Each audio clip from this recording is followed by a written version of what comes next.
Hello, I'm Leslie Sanchez. Recently, I was fortunate to sit with 6 leaders in our community whose careers span from business, media, government, the judicial system, and global nonprofits. I asked each of them one question.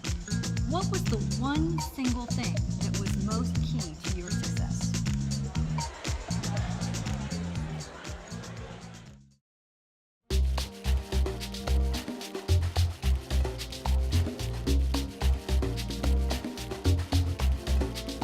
Well, I actually got some good career advice at a time when I wasn't thinking about a career. I was at Harvard. It was very hard for me to go from being in a secretarial high school where I had never written a term paper to going into Harvard, where I had 5 courses to take that were all writing courses. And I was thinking of taking a year off school, and I was talking to the dean about doing that. She said, whatever you do, always keep your options open. And I didn't quite understand. She said, the door you walk out of is the one you want to be able to walk back in through. So don't close any doors behind you. Keep your options open.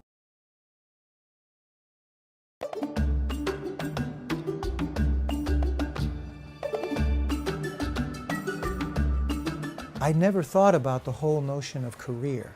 And I was a mid-career Army officer when this happened. And you have to sort of understand the ethic of being in the military, where the environment is one that's very oriented to service. It's about serving others. The one piece that I recall that was just an eye-opener for me, someone who was really my boss asked me, well, what do you want to do and what do you see yourself doing? It was a very valid question that had no selfishness involved in it, because it was about thinking very strategically, how can I best use my capability, my talents, and my gifts to contribute even more than I am now? When the future does arrive, you're in a better position to make the contributions to others that you would like to do.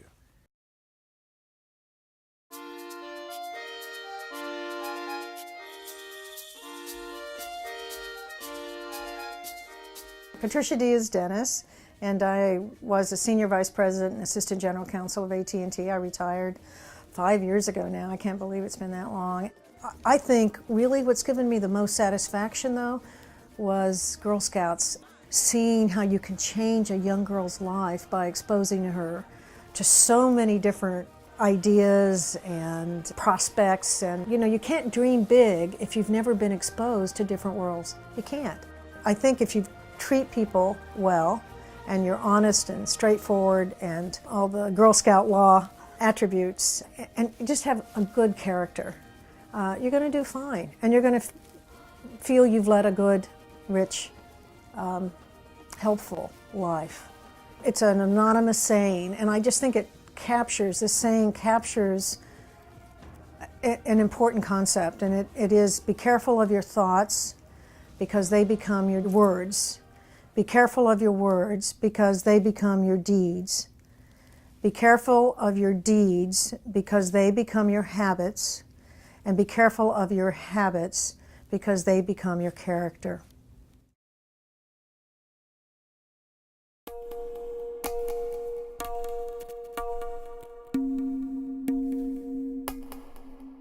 You have to have a solid foundation of what your heart is telling you. Because sometimes the brain's going to tell you something different, but if your heart's not in sync, it ain't going to work. In my case, for example, I know I was recruited by another firm to move to New Mexico, and it was a high-flying company. But I knew if I did that, my heart was telling me, you're going to be divorced because you're going to travel a bunch, even more so. And I wasn't willing to risk that for myself and for my family. So at the foundation, again, those values, my family came first. And I can make my career just as important, but in the context of those values.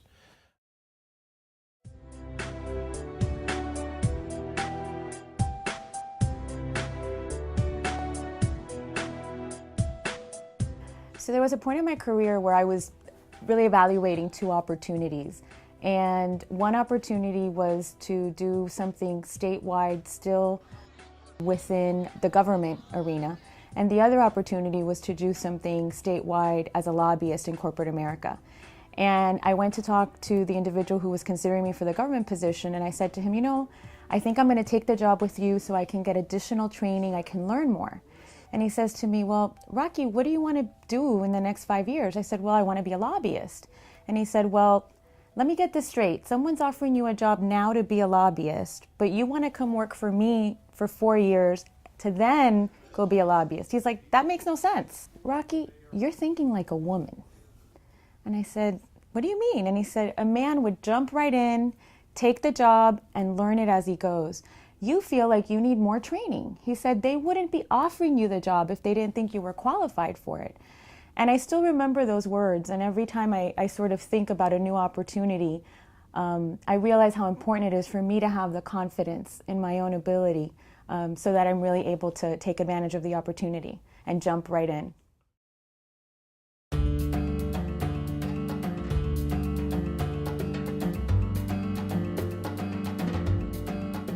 My life was going a little bit off track.